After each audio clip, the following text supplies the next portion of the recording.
Today we preview the 2025 Tampa Bay Rays with Ulises Sambrano of Locked On Rays. You're listening to the Bucko Banter podcast brought to you by the Just Baseball Media Network. Cue the music. Rockin' 101, she compliment my taste. Whiskey in my lemonade, cause I like the way it tastes. Best seats at the Pirates game, they let me run the base. Yeah, my talent's like my money, cause I can't afford to waste. Wifey is a lawyer, take my date to my dates. Or the steak by the plates, and in case after case, run my race at my pace, clear the grass of the snake. Welcome back to another team preview. We're cruising through the AL East right now. We got the Tampa Bay Rays today, and we're joined by Ulises Sambrano, co-host of the Locked On Rays podcast. Ulises, welcome to Bucko Banner, man. Thank you for having me. I'm excited to talk some Bucks, some Rays. You know, we as Rays fans also have an affinity for Bucks, so you know maybe we're sure. we're in the right podcast here. Absolutely. We're pumped to talk to you, man. Let's get into 2024 real quick and the off season. Last year, 80 and 82, fourth in the AL East. Not too crazy of an off season for you guys. Let's go through it real quick. Via free agency, you added Ha-Seong Kim. Great add. He's not going to start the season, but I think he can really contribute here. Danny Jansen, Drew Rasmussen was extended on a 2-year deal, and then Eloy Jimenez on a minor league contract. And then via trade, you added Alex Faedo, Mason Englert, Joe Boyle, Mike Vassell, Eric Orzi, and then you lost Colin Poche, who was non-tendered, Tyler Alexander non-tendered, Dylan Carlson non-tendered, and Richard Lovelady. And then via trade, Jose Siri, Alvises Basabe, Jeffrey Springs, Jacob Lopez, and Austin Shenton. Going through all those names, Ulises, how would you grade this offseason? It might not look it from the outside, but when we came into the start of the offseason with three big question marks, which was what are we going to do behind the dish? What are we going to do at shortstop? What are we going to do at center field? You got two of those three questions answered pretty solidly, because what you were getting from Alex Jackson was just not good. I mean, just look at the numbers. Any offensive stat that you pick of Alex Jackson, he basically is the worst Rays catcher ever on several offensive categories. So when you get a guy like Danny Jansen, that's a big step up. It's not even a step up. It's like 3 steps above of what Alex Jackson was giving you. So that's a positive. And then you go, okay, what's the next one? Shortstop. Well, Ha-Seong Kim might not start the season like mid-May maybe, but what you were getting from Taylor Walls, offensively speaking, not great. And Caballero, although, you know, a serviceable major leaguer, not going to be there really with the bat all the time. He can get hot, but it's not going to be a constant. Ha-Seong Kim is an improvement on both of those guys. And you're not really losing a lot with the glove from Taylor Walls to Ha-Seong Kim. So overall, again, an improvement. Center field is where you're thinking, nothing really was done. They're giving the Johnny DeLuca the starting gig for the 2025 season. But if we talk prospects a little bit further into the program, there is a guy who is incredibly hyped up right now with what he can do with his body. And he basically is the Flash. And it would be really cool to see him maybe later on in the season. Yeah, absolutely. They also have a reinforcement at shortstop coming at some point as well. So I think they have, the future planned out pretty well in Tampa. How about, let's talk about the stadium ordeal, man. I mean, unfortunately, we have the roof was damaged in the hurricane, which was, an awful thing. But you're playing this year at George M. Steinbrenner Field. How do we feel about that? And then would you have rather had seen them try to go after build a new stadium rather than repairing the Trop? Well, right now they have until March 31st to basically say, hey, we've done all we can and the stadium deal is a go. So by March 31st, the Rays have to show that to both the council, the city, and the county, saying, hey, we've done our due diligence and shovels can start doing their work. It doesn't seem like that's going to happen from what we've heard from Matt Silverman and Brian Auld and even Stu Sternberg, the owner. just saying some not so positive things about how they feel about, the 49-day delay. They're saying that the vote for the bonds that would have given them $600 million, which was ultimately given. They said that the 49-day delay makes it impossible for the stadium to be built by 2028, and that they have now increased in price of $100 to $200 million. Now, they haven't actually shown why a 49-day delay has increased the stadium price from $100 to $200 million. No evidence of that has been brought forth, but that's what they're saying. Now, playing at Steinbrenner Field, there's a positive and a negative, right? The negative, like you're saying, it's terrible that it happened to the stadium. It might not seem like it for other baseball fans in 29 other markets, but Rays fans, in their vast majority, we enjoy the Trop as what it is. Because the drive might be horrible from Tampa to St. Pete, and traffic and peak hour is just not a great thing to do. But when you're at the Trop, guess what? No rain delays. And in Florida, guess what, guys? It rains a lot. Thunderstorms. I was going to say, yeah. Time. So when you have a roof and it's always 72 degrees, and I don't know if you guys have spent a summer in the Tampa Bay area, but the humidity is going to get you. So we do need a roof, and the catwalks, it's awful. Yeah, but that's what we need in Tampa. Like that's just something that you need. I don't know if you guys know about love bugs, but love bugs are a thing, and so Trop gets that away. So it's a shame negatively of what's going on with the stadium, but positively there are more people in Hillsborough County, in Tampa. So now that the Rays are going to be playing in Tampa, you are getting the opportunity for some fans that might not be able to make the drive to get into the stadium. Obviously, with a capacity of 11,500, not a lot of people might get the chance that they might have gotten at the Trop. But if you look at it this way, the Rays are going to be selling out every single game, because I know that people are like, oh, they never do the attendance, but the Rays have averaged in attendance around like 16, 17,000. So when the stadium is 11.5, it's going to get sold out. And that means that every single game is going to have a do or die atmosphere. And that's going to be pretty sick. Yeah, I lived in Fort Lauderdale for about 10 years. So I used to go to Marlins games all the time in the summer. And it was the most miserable experience up until they built the roof. Just because, now it's a little bit more miserable for different reasons. But right. When they were at Pro Player, it had a billion different names. It was a football stadium one. It was outside. So it was either 100 degrees with humidity of like 110. Yes. There was no shade whatsoever. And it rained every single time. So it was not an ideal. So that, like, when they moved to Steinbrenner, that was my main concern. So as a former Floridian, I totally understand that. But let's get into the projected lineup here real quick. Yeah. On paper, not looking too bad. First base, Yandy Diaz. Second base, Brandon Lowe. Third base, Junior Caminero. Josh Lowe in right field. Danny Jansen behind the dish. Chris Morrell in left field. DH, Jonathan Aranda. Johnny DeLuca in center. And then Taylor Walls to start the season at short. How are we feeling about this on paper? On paper, it looks good. Obviously, you'd always want a little bit more power, but because that was a big deterrent and giving themselves a chance last year, there was just not a lot of home runs in that lineup. But that first four that you're mentioning with Yandy, Bilao, Josh Lowe, and Caminero, I'm sorry, I can put those top four guys on paper against anybody on the AL East, for example, and I feel pretty good about it. You might not have an Aaron Judge guy, but that's the issue with I think those types of lineups. Once Aaron Judge gets hurt or is not available, nobody's going to be replacing that production.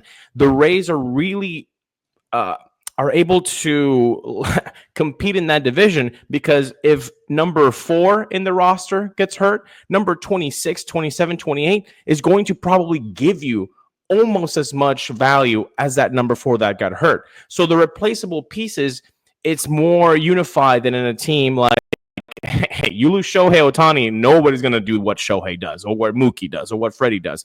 Would it be nice to have those players? 100%. But that's how they're able to hedge their bets. But right now, the lineup, it looks pretty solid.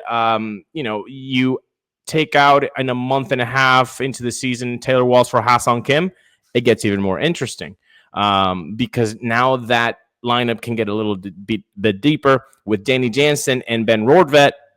Actually, Benny did pretty good last year. I know he can provide some offense too beyond the dish. He can, and he was really hot for the first half of the season. So, I kind of petered off at the end there, but I think it was more because of a long season. He wasn't used that much with the Yankees, and the Rays really squeezed him last year because Alex Jackson was not providing what he should be.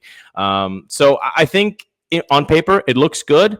But that's the thing about baseball. We don't play it on paper. We don't play it on spreadsheets. They have to go out and actually, play the game. Yeah, you know what? Looking at this roster, as a Pirates fan, I'm always jealous of how the Rays construct their rosters. I wish the Pirates would take on this model. They always have this 40-man churn, this next man up mentality. They're pretty solid all the way through. Even looking at their projected bench, you got Ben Rortvedt, Curtis Mead is on one in spring training right now. I want to know if you're buying that hype too. You got Jose Caballero, Richie Palacios, brother of Joshua Palacios, friend of our pod. He's a solid player. And you also got guys coming up like Carson Williams, Chandler Simpson, Eloy Jimenez could provide some thump at some point. And I think Junior Caminero is going to be a star. I really do. So first, are you buying the Curtis Mead hype? And, this depth, you've got to be excited about that, right? Oh, 100%. I mean, Curtis Mead, friend of the pod for Locked On Rays. He not very long ago, he was a top 100 prospect. Yeah. And, when guys don't enter MLB action 100% of the way with the results, people sour on him pretty quick. What he did this offseason was bulk up. We talked to him at FanFest, and he said he worked on getting 15 to 20 pounds of muscle. And the dude looks jacked. And now he's saying he doesn't have to sell out for power. It's just coming to him, which is it's a great indication because now you're thinking, well, maybe what was happening the last two seasons in those stints that he had with the Rays, he was trying too much. He was trying to get the ball to get out of the bat so much that he was actually getting away from what made him such a good prospect. So now with this added bulk, maybe he can just go back to his mechanics and provide the type of production that we're expecting. So I am buying the hype. I know spring training results literally do not matter, and they're not an indication of what's going to happen during the season. I will take a guy that's going off at a 750 OPS plus or a 700 average that he has right now, which is unbelievable. So I am buying the hype with the Richie Palacios. He's going to be playing a lot of outfield this year. I know he can also play second base, but he's going to be manning a corner outfield pretty often for the Rays. Caballero is also going to be doing that. They're giving him an outfield glove, which means that when Ha-Seong Kim comes to the picture, Taylor Walls might be that guy who gets traded. I'm thinking Dodgers because they don't care about offensive production. They can just have a specialist with a glove, and Taylor Walls would be perfect for that type of team. Miggy Rowe. Exactly. Just a guy like that. Yeah. And you can get a funky arm from the Dodgers. I'll take a funky arm from the Dodgers for Taylor Walls 100% of the time. So I think the bench is there. Eloy Jimenez, you mentioned him. That's the battle right now for the 13th spot. Everything is in, except is it going to be Curtis Mead or is it going to be Eloy Jimenez? With what Curtis Mead is doing right now, it's going to be very difficult for the Rays to say, no, we'll take the veteran who hasn't really done anything, but we really want to take the flyer on him rather than Curtis Mead. Is that going to be a hurt on Curtis Mead's psyche? Are you really saying something by, hey, I don't care how well you do in spring training, we're still going to take the guy that has a little bit more gray hairs than you do? It's going to be tough to say no to Curtis Mead with what he's doing right now. Sure. Let's get into the rotation real quick. I love this rotation. Right now, Fangraphs has it projected as a 6-man. You've got McClanahan coming back, Taj Bradley. Ryan Pepio is a guy I'm a big fan of. I think he's going to take another step this year. Zach Littell, Shane Baz, former player to be named later from the Pirates. We're not going to get into that trade. And Drew Rasmussen. You also, honorable mention, guys, Joe Boyle was acquired from the A's. He throws gas. Joe Rock is he is a Yinzer. He's from Pittsburgh. Mm-hmm. Hopefully this one works out for you guys, unlike Brendan McKay. But what do you think about this rotation going into 2025? We had Kevin and I we had talked about, oh man, this would be the perfect time to try a 6-man rotation because, you know, guys coming injured, you want to limit the innings, so that would be a great idea. And as soon as they got on the first press conference, both Kevin Cash and Eric Neander said, no, we're not doing a 6-man rotation. That's not happening. So the idea is, okay, well, there's a man out. But who is it going to be? Is it going to be Zach Littell? Because although he's been fantastic for the Rays, he's not a guy that you're going to be building around. Shane Baz, you build around. Drew Rasmussen has just been extended. Tosh Bradley, you build around him. Ryan Pepio, you just got for Glass now. You build around him. Shane McClanahan, all-star bleeping starter. You're building around him. So Zach Littell is unfortunately the odd man out when he honestly was the best Rays pitcher that they had in 2024. But can you sell high on Zach Littell? That could be an option. Or you can just put him as a swingman. And, you know, hey, Drew, you're coming back from surgery. Just give us 3 innings. Just give us 4 innings. Shane McClanahan, just give us 4. No need to hit 5 or no need to hit 6 if you hit 5. Zach Littell can piggyback off you right after. So they could do that with Zach Littell. They could trade him, but I think he is the odd man out. Again, on paper, and pitchers do get hurt. So having Joe Boyle, having Zach Littell, having Joe Rock, having Seymour, having all those guys being able to step up, you're going to need 8 to 9 arms. And it's really funny when you see on X, Twitter, people saying, "Oh, we have the best rotation 5," and you can say this about mostly a lot of fan bases. We have the best 5 starting rotation ever for this year. It's like, dude, no, because you need like 8 or 9. I don't care the 5 in November. I don't care about the 5 in March. It's going to be 9 deep that you're going to need. So we'll see if everybody's healthy, what they do with Zach Littell. That's the big question mark. Let's get into the bullpen real quick. Closer Peter Fairbanks, and the setup really got Edwin Uceta, Garrett Clevenger, mid-relief Manuel Rodriguez, Mason Montgomery, Alex Faedo, and Mike Vassell. There's a couple other honorable mentions. As you mentioned, 9 deep in the rotation. The bullpen's an ever-going rotating door. How do you like this bullpen, and is there anybody that could make their way in here? And why is it Hunter Big? Yeah, exactly. I think Faedo might win out because Biggie has the options left on him. So they might start the season with Faedo and then just say, Hunter, can you just chill at AAA while we see what Faedo has? Kind of what if Curtis wasn't so hot, they'd be like, hey, Curtis, can you wait in AAA while we see what we have in Eloy Jimenez? It's kind of very similar in that aspect with Biggie too. I see the Rays bullpen solid with names that might not be too well known outside of the Tampa Bay area fandom. I mean, obviously Fairbanks. I think if you follow baseball, you know who Pete Fairbanks is. If you don't know the results, you know the crazy eyes, and you know his post game conferences are always a treat. So even if you don't know his stats, you definitely know him by those 2 things. Uceta had a great year with the Rays in 2024. I mean, he was just nasty.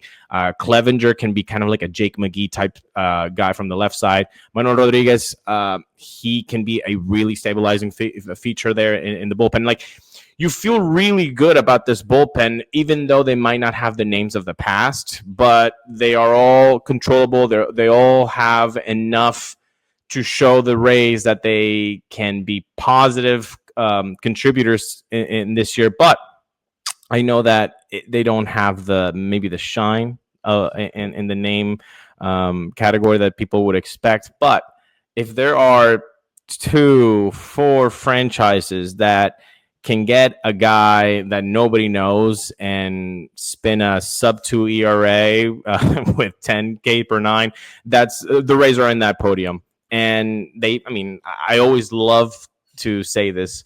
I trust the Rays with pitching, blindfolded with my hands tied behind my back, because when you can get a guy that sells solar panels and he's throwing 90-mile-an-hour sliders the next year for you, yeah, you can't say, well, I don't really like that arm for the race. Like, nah, bro, just wait. Just wait. It might be really good. And that happened with Lewis Head a few years back. When they acquire an arm, I'm like, what do the Rays know that we don't? So you always got to think that. But let's get into some prospects, because the Rays are always deep in prospects. We've named a couple already. One name I know specifically that I love, especially from this draft, is Theo Gillen. I think he was one of the best bats in this draft that people aren't talking about. But who's a guy that or guys that you're excited to follow this year, or who you think could make an impact on the team? In the beginning, I kind of foreshadowed him that I would talk about him. Chandler Simpson. Chandler Simpson has been just such a treat to watch. Just a phenomenal base stealer. I mean, over 100 bags stolen in the minors last year. I think he had an 87% stolen base rate. He's just he did. Okay, let's say this positively.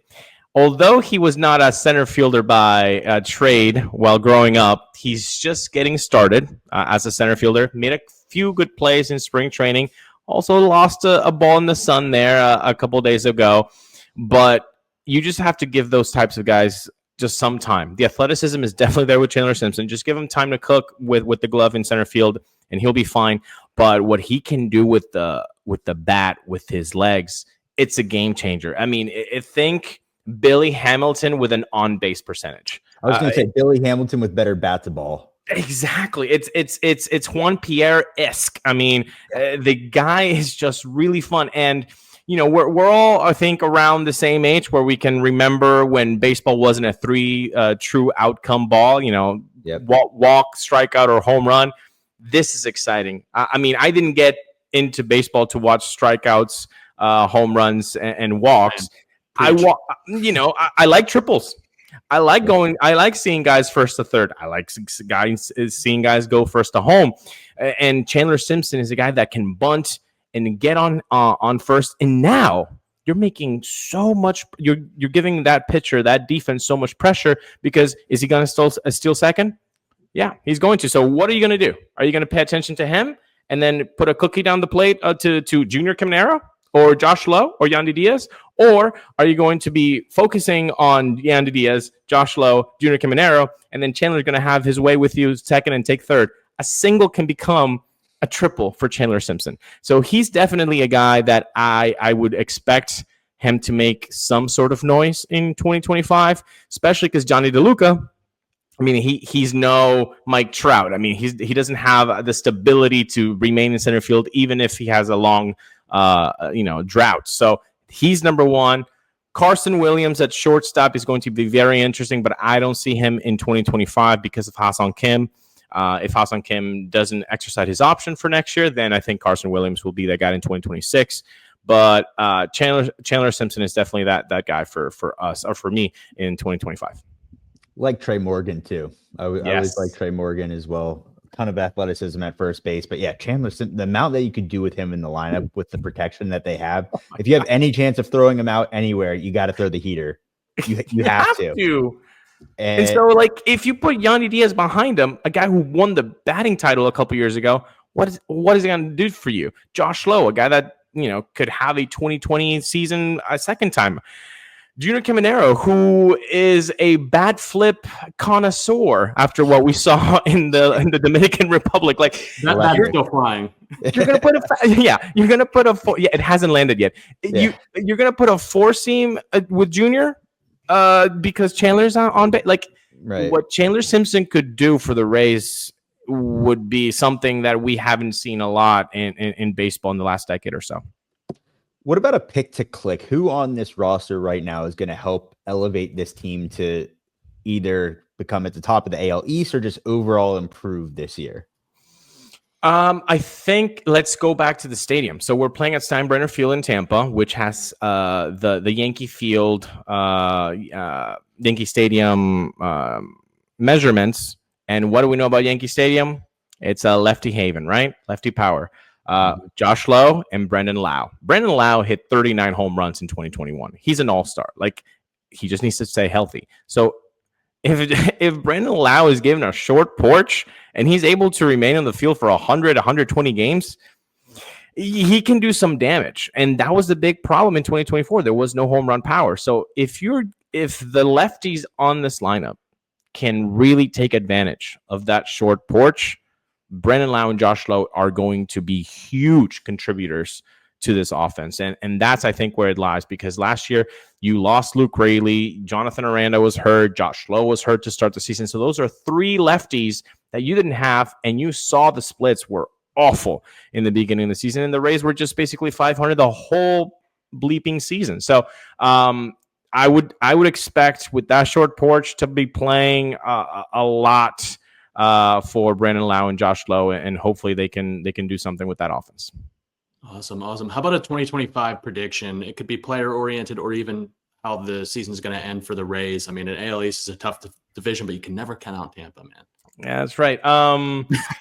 That's right, man. I like that positivity. I would say if everything goes wrong, this is a 74-win team.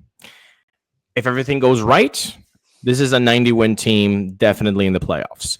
Now, that's a 16-game gap. That's a lot, right? Because it's all just questions about health. And so let's take off the Rays hat off for a second. Shane McClanahan, who is he going to be after Tommy John? Drew Rasmussen, who is he going to be after Tommy John? What are you going to get from guys like Manuel Rodriguez, Mason Montgomery, Alex Faedo, Mike Vassell? Are they who you think they're going to be, or is there going to be a little bit of a drop-off?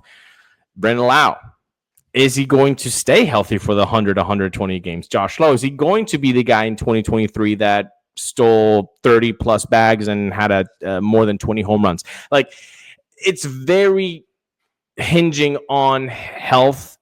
And one guy that could turn around would be Christopher Morel. He has shown he's got pop, 25 home runs or 30 home run power.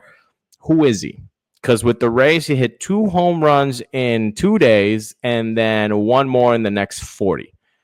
And then he disappeared. So who is Christopher Morel for the Rays? Is he a guy that you can count on or not? So my prediction would be if health stays kind of friendly with the Rays, they are going to be in the hunt for a wild card spot. But if I can also be a little bit scheming against my AL East rivals, Orioles didn't get too much better. They're just hoping on young guys to bounce back, right? The Blue Jays, I think, and this is my hot take for the last 3 years, I think that they're the next Chicago White Sox. Everybody loves the roster, and they don't do nothing. So that's my take on the Blue Jays for the last 3 years, and I've been kind of proven right, but let's say 2025. Red Sox, okay. I can see the Red Sox improved. And then the Yankees. Just heard that Luis Hill and Garrett Cole might be out because of elbow issues. So now you're talking that rotation doesn't have Garrett Cole for the whole year. They don't have Luis Hill for the whole year. So now you're talking Marcus Stroman is going to be a number 3, number 4 guy for them. I feel good about that. And Aaron Judge, again, without Stanton, who's protecting Aaron Judge? Paul Goldschmidt is going to be protecting Aaron Judge. Cody Bellinger. I don't feel that confident about the Yankees either. So if the Rays are able to get some health and they become a 90-win team, the other teams might not be so far away that you could even have a shot at the AL East. Amazing. Ulises, we appreciate you coming on, talking Rays baseball with us. Where can our listeners find your work at? They can find us in every podcast platform, especially YouTube, Locked On Rays. We have episodes coming up from Monday through Friday every day. You can find us on Spotify, on Apple Podcasts, and on Twitter you can find us, or X, you can find us at Locked On Rays. Awesome. Appreciate Ulises. Best of luck this year, and hopefully we can do this again sometime soon. Thank you. You as well. Best seats at the Pirates game, they let me run the base. Yeah, my time is like my money, cause I can't afford to waste. Wifey is a lawyer, take my date to my dates, or the steak by the plates. And